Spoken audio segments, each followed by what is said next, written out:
Player One here. The Nintendo Switch has been out for just over 2.5 years and is getting its revisions. Everyone seems to be really excited about these revisions. Even I've pre-ordered the Switch Lite in yellow. But I'm still a huge fan of this. Not enough people are talking about this just like they were back in the day. Is it as bad as people say? I think we should have a look.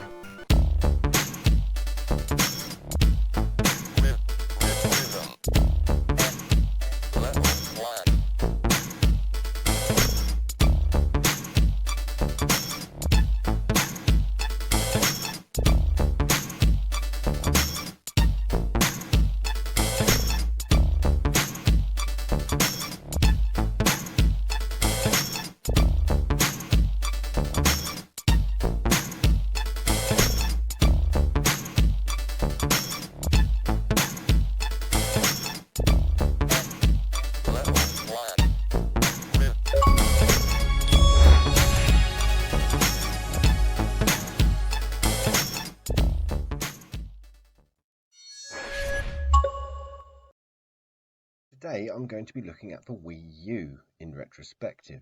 Is it still worth your money in 2019? And spoiler alert, probably not. But in order to determine a console's worth, we need to look at the hardware and the software and the name of it. We'll look at the hardware first. The Wii U console itself is exactly what it is. It's the big brother to the original Wii. It's heavier, it's bulkier, it has smoother lines, just all round better to look at. But like most muscle-bound big brothers, it's not the sharpest tool in the shed. The control pad needs its own charger and can't be charged from the console itself, which is possibly the stupidest idea ever from Nintendo. The internal memory is smaller than an average 2019 iPhone, and even worse, the controller's battery life is on par with a modern 2019 iPhone, topping out at around 3 to 4 hours. If you're buying a second-hand unit, don't even expect that. If you do buy a second-hand unit, it's probably going to be worth ordering a new battery. With respect to the controller, it's a beast. To my knowledge, it's the largest controller ever bundled with a console, and a big controller requires big hands. If, like me, for better or worse, you have hands the size of dinner plates, you are going to find it to be extremely comfortable to hold and use. If you're a normal human being with regular normal human being sized hands, you may struggle. There's also an elephant in the room we should address at this point. His name is Norbert.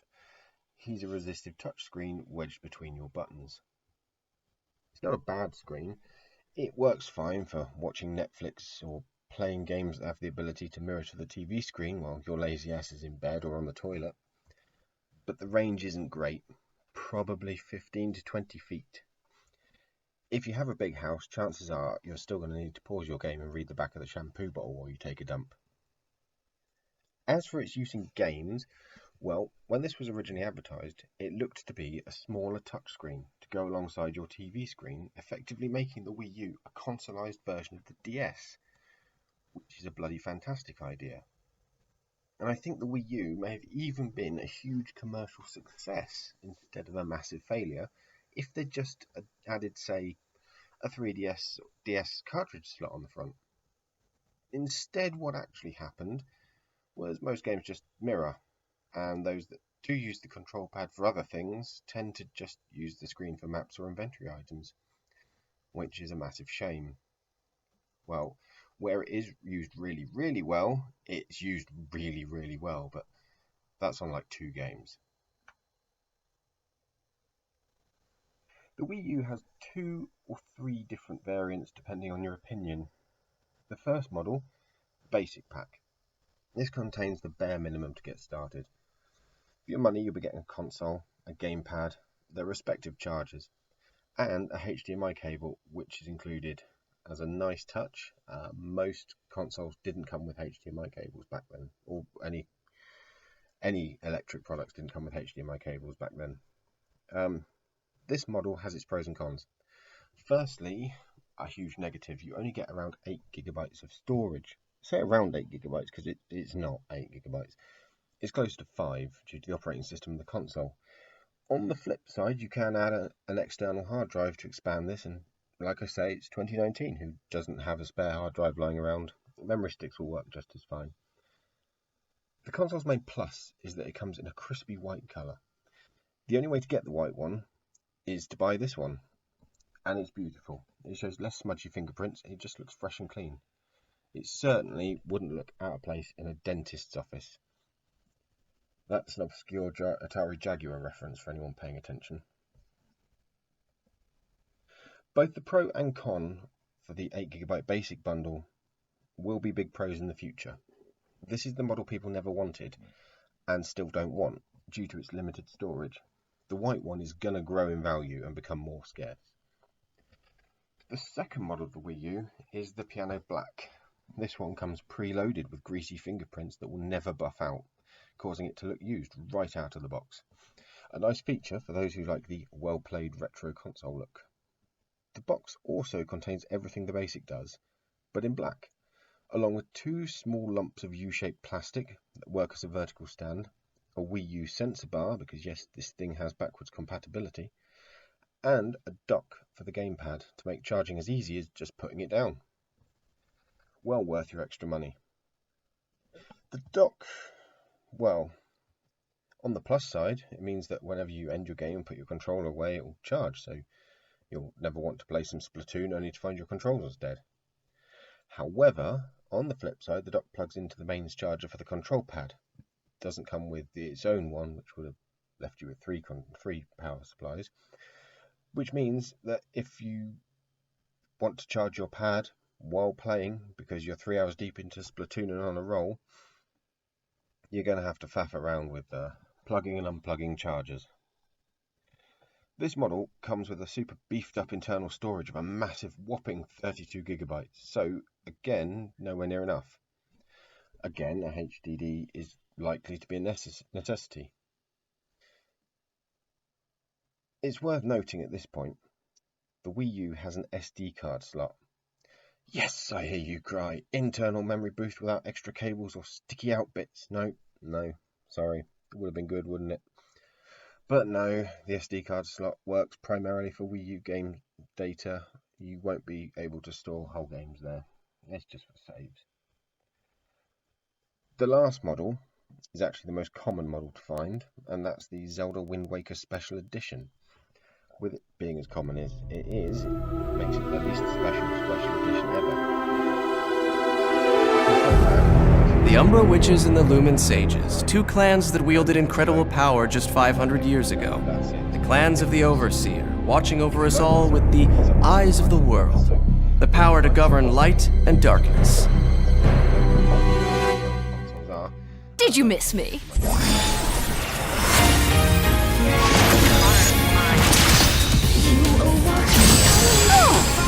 You want to play with Bayonetta? This Overseer is the one who created the eyes of the world for humanity. The same ones that the clans held on to so hard. The Overseer was the true creator.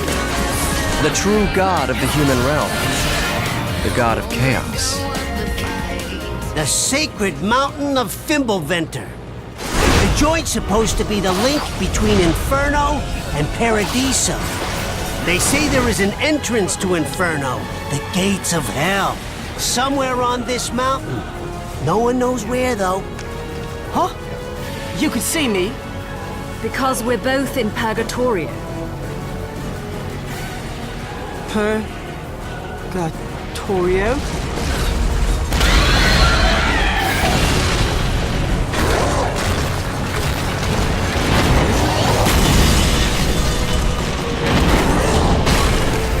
You can't open the road to Thimbleventer without my powers. So, what do you say? Umbra Witch? Or shall I call you Bayonetta? A Lumen Sage. Cheeky. No one bothered telling me any of your kind survived. Your impudence will cost you your life, Witch!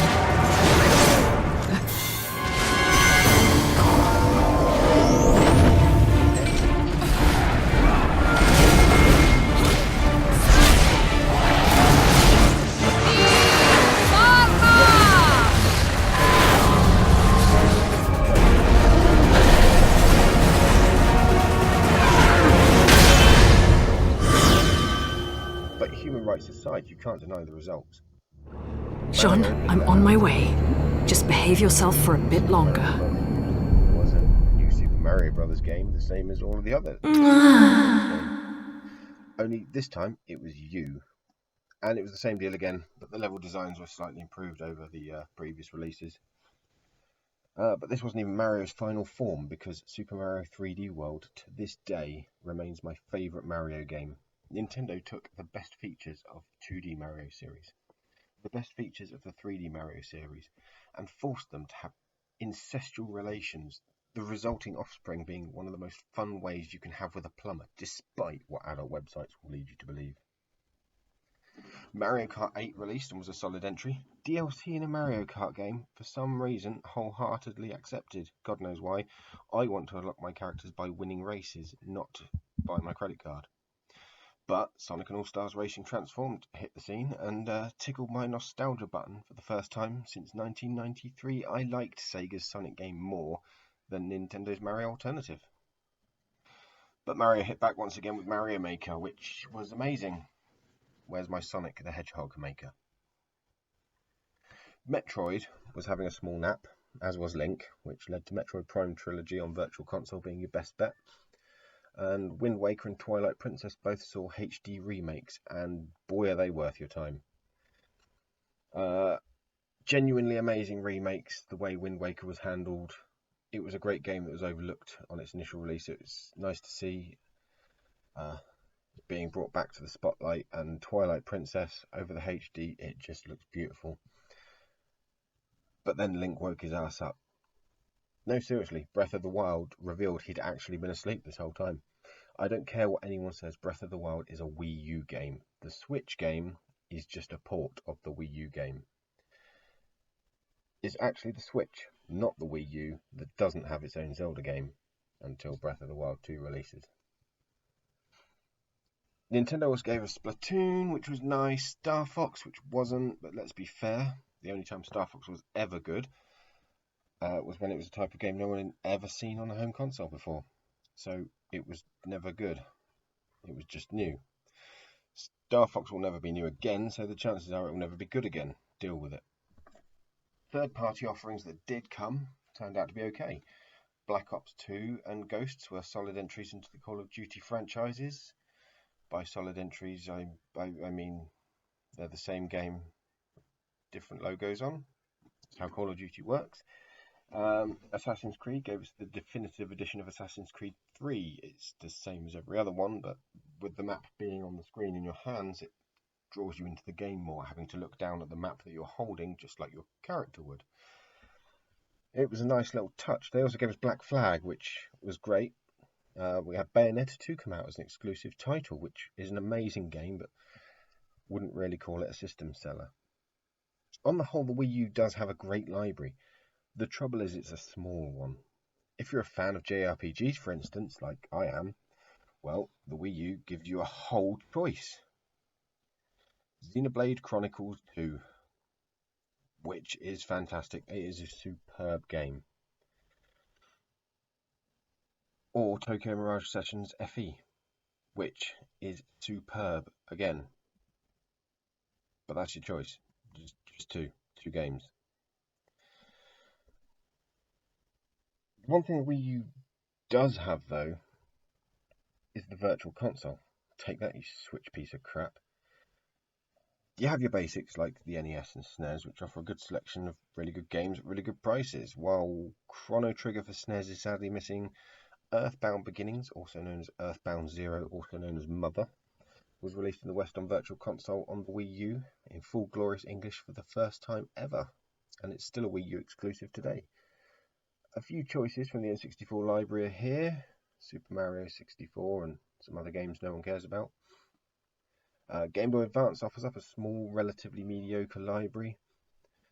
Even the TurboGrafx has made an appearance, which is amazing to see. That console is seriously gaining in popularity. The Wii is here, although the console plays physical Wii discs over HDMI, and Wii games are all worth about 6p today in physical form, so who's buying Wii games digitally on Wii U, I don't know. The big surprise, though, is the DS. Yes, the DS makes an appearance on the Virtual Console, and it's shit. You require a Wiimote to use the pointer for touch functionality instead of using the control pad as the bottom screen. Go figure. So there we have it. That's the Wii U in a slightly large and convoluted nutshell. So is it worth your hard-earned cash? That's entirely down to you. People will tell you all of the good games have been ported to Switch, and that's almost true. But here's the deal. Donkey Kong Tropical Freeze is going to set you back about £50 on the Switch, or £10 second-hand on the Wii U. The same deal goes to New Super Mario Bros. U, Mario Kart 8, Hyrule Warriors, Breath of the Wild. That's just 5 of the ports. By buying them on the Wii U, you're saving £40 a time. Now, I'm no mathematical expert, but buying them on the Wii U over the Switch, by my calculations, you're saving £200, which is more than the cost of a second-hand Wii U. So, if you already own a Switch, it's still cheaper to buy a Wii U and buy the Wii U versions of the games than it is to just buy them on the console you already own. Plus, owning a Wii U will also grant you access to things the Switch doesn't have, like Xenoblade Chronicles X, or the amazing NES Remix 1 and 2 games, which I'm really disappointed Switch hasn't offered for free as part of its NES online service, because why not? There's also many other games that remain exclusive currently, many last-gen titles such as Batman and this aforementioned Assassin's Creed, Call of Duty games. They're still not available on Switch. Actually, Assassin's Creed 3 has actually come out now. Okay, so I corrected myself there before anyone else does. Yeah, all of that without even going into Virtual Console, which the Switch doesn't have, and the backwards compatibility with the original Wii. So for me, it's a very strong yes. I believe it's still worth it, very much so. And while there isn't one specific thing that makes it worth buying, there are lots of little things that definitely make it worth adding to your collection. I wouldn't take one instead of the Switch if you haven't got one at all. If you've got nothing at the moment, I would definitely recommend staying away from it. The Switch is by far the better console. It just isn't progressing as quickly as I would like.